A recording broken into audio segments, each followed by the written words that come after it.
Magandang umaga po sa inyong lahat. Ako po si June and welcome po sa panibagong episode ng ating vlog. Grabe po itong pag-uusapan natin. Mayroon pong bagong expose si Mayor Magalong. Ito pong tinatawag na 30-30-30. Hindi lang po 777. Mayroon pa palang 30-30-30. Ay grabe po sa pagnanakaw ang mga politikong ito. Kumbaga, manlulumo ka talaga. Manghihina ka. Para silang hindi tao. Ha? Mga animal.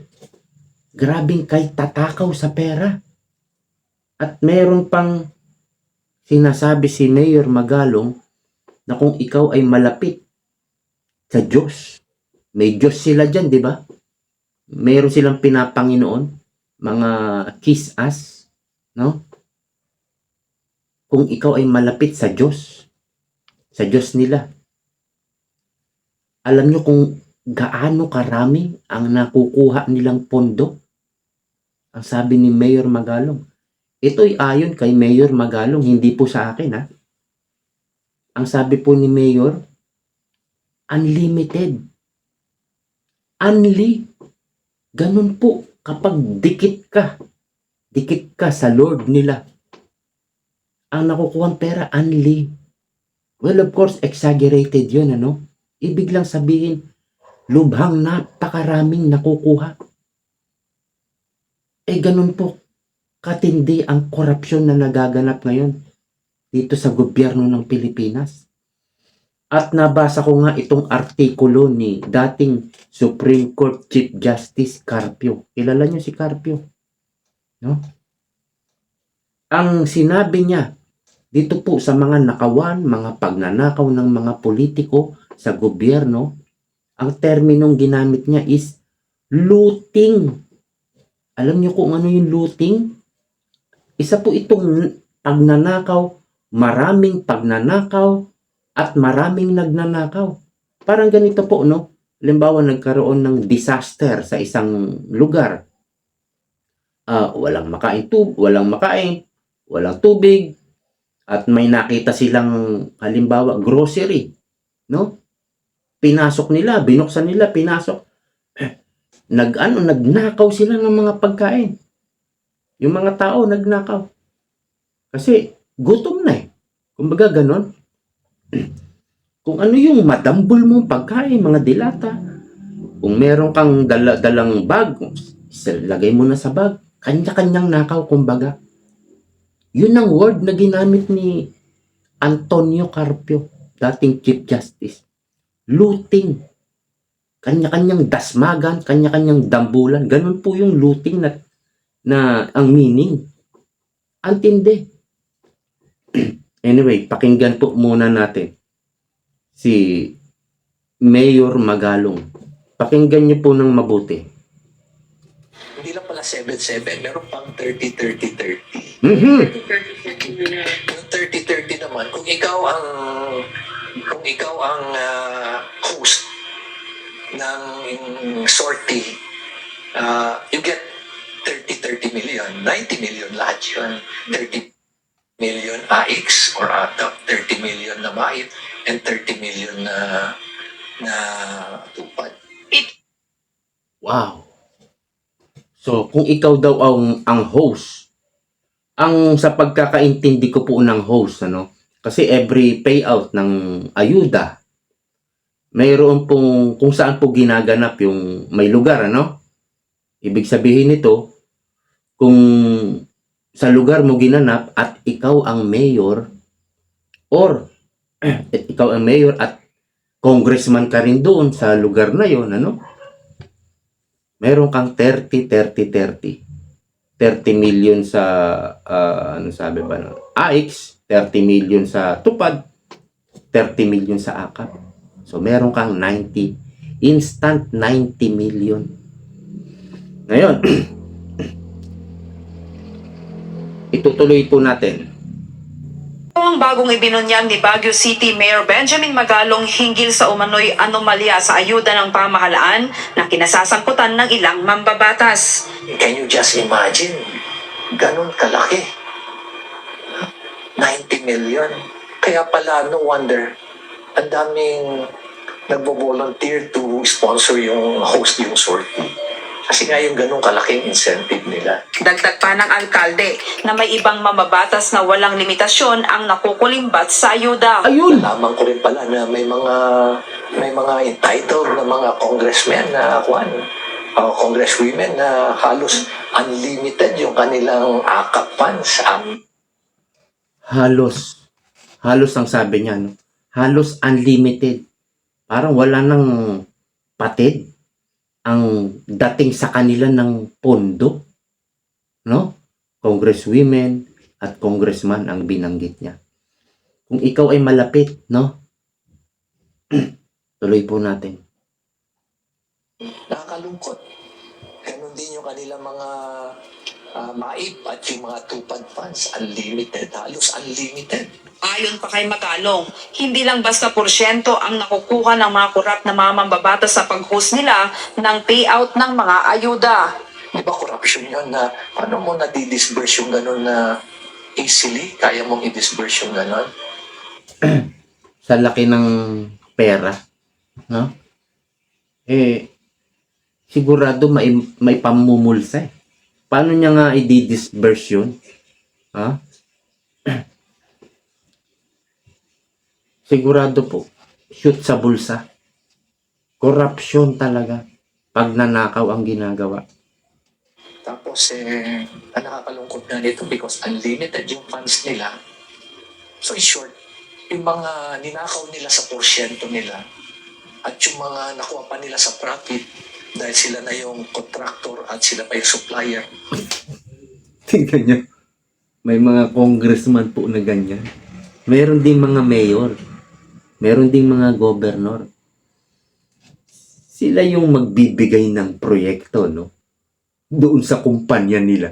Sarili nilang kumpanyang construction company. Tapos sila rin po yung supplier. Sila na yung contractor. O sila na yung mayor na magbibigay ng, o congressman man yan. Sila na yung magbibigay ng project. Ibibigay doon sa kumpanya nila. No? At sila pa rin yung supplier. Kumbaga, winner take all.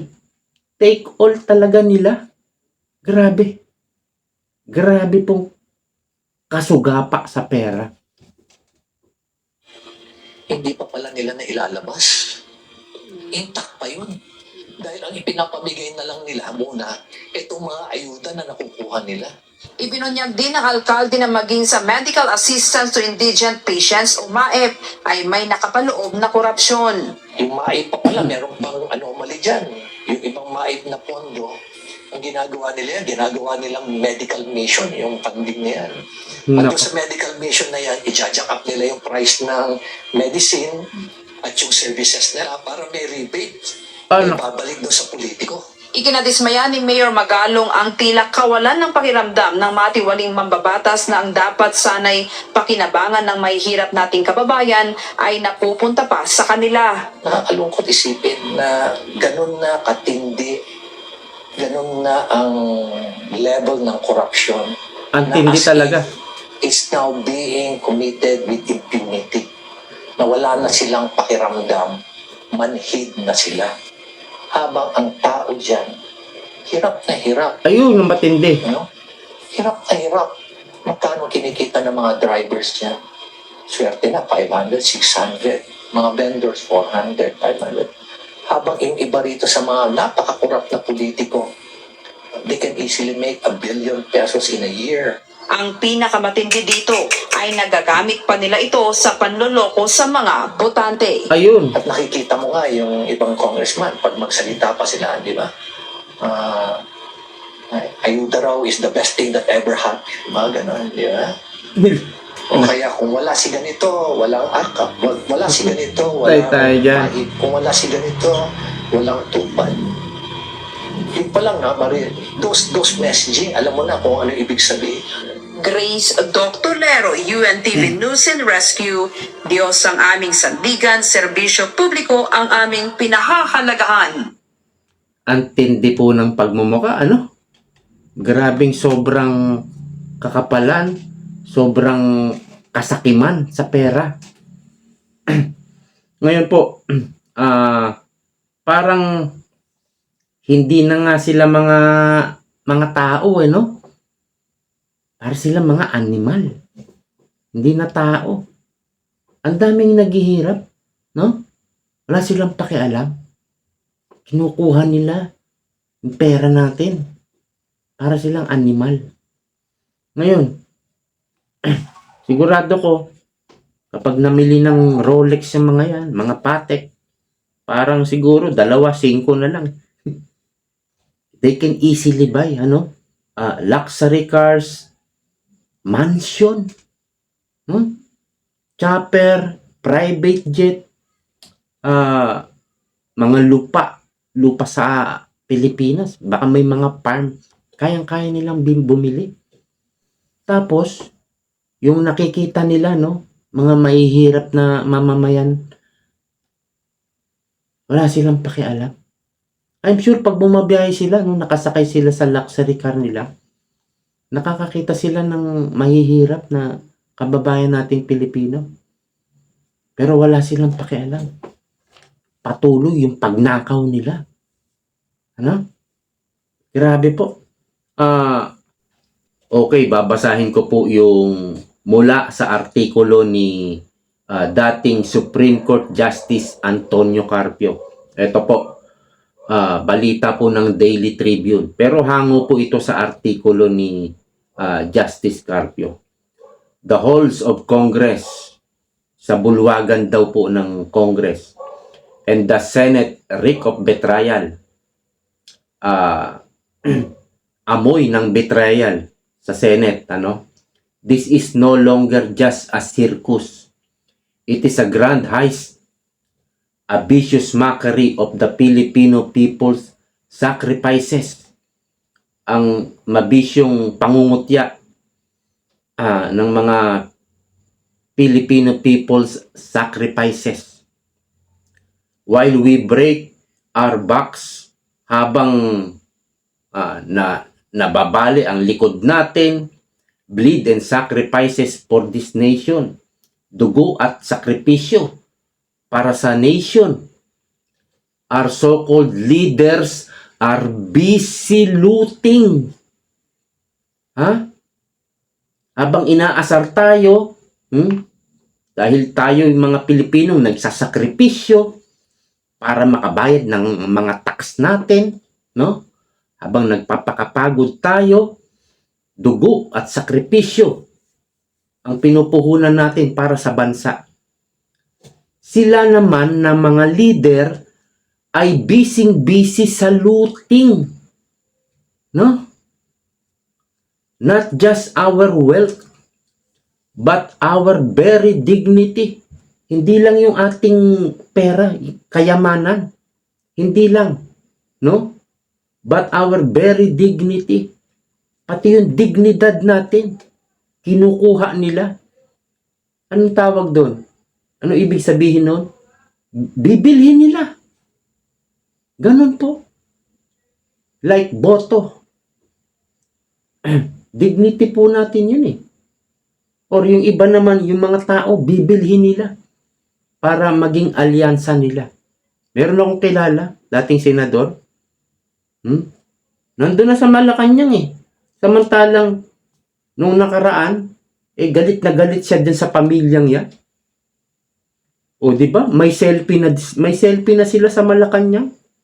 Bati na sila. Kasama niya yung asawa niyang artista. Kilala niyo yun? Di ba? O, ano na tawag? You can easily buy your dignity. So, tuloy. Their spectacle of greed, kasakiman, and difference has condemned 119 million Filipinos to despair. Ano ba yung despair? Kawalang pag-asa.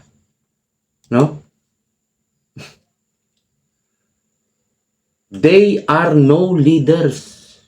Hindi po ito mga leaders. Ano sila? They are traitors. Traitors.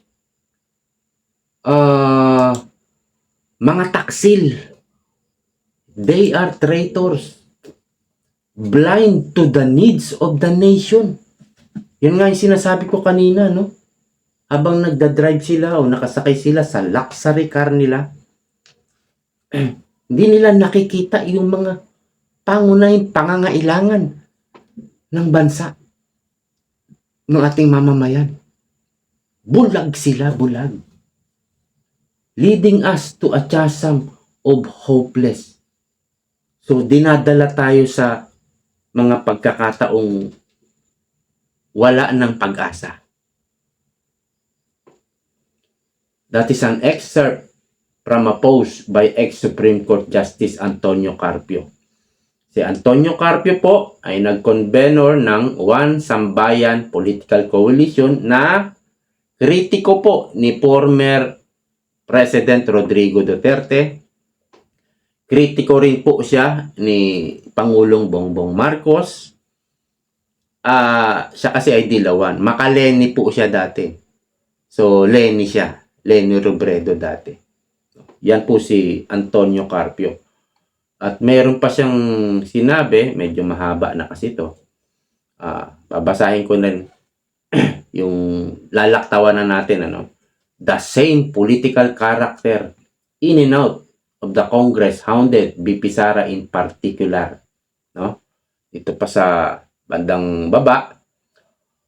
On a personal note, never did I expect the convicted and long-wanted members of the CPP-NPA who had sown terror for decades all over the country, particular in Davao City and its environs, would be among the members of the Quadcom.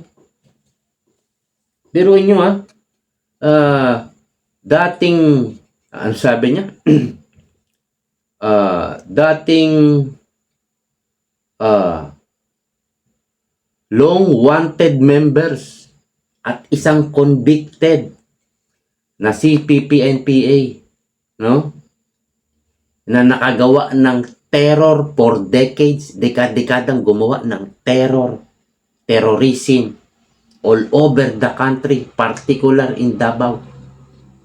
Tapos makikita natin, member ng Quadcom. Pusang gala na yan. No?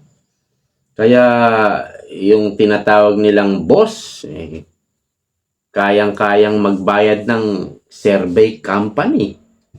Di ba't kababanggit lang natin, nakaraan. Doon sa survey ng SWS, kulelat siya pagdating sa Okta, nangunguna. Magkano yung sinabi ni Tiglaw na bayad sa survey? 5 million. Grabe, looting na po. Looting. Malakihang nakawan, maramihang nagnanakaw. Yan po ang sabi ni dating Justice Secretary, dating Chief Justice Antonio Carpio. Kaya, kayang-kaya rin nilang magbayad ng aso, mga attack dog. Kaya, may bahay na ngayon sa sa Forbes Park. Yung bahay ni Pacquiao doon, na balita dati, ang presyo is 2 billion. Kayang-kaya. Kilala nyo na yun kung sino, di ba? So, sa tagal ko na sumusubaybay sa politika, ngayon lang ako nakakita ng ganitong klaseng nakawan sa gobyerno. Hindi mga tao na ito. Mga animal. Ganito na lang po. Maraming salamat sa panonood. See you po next time.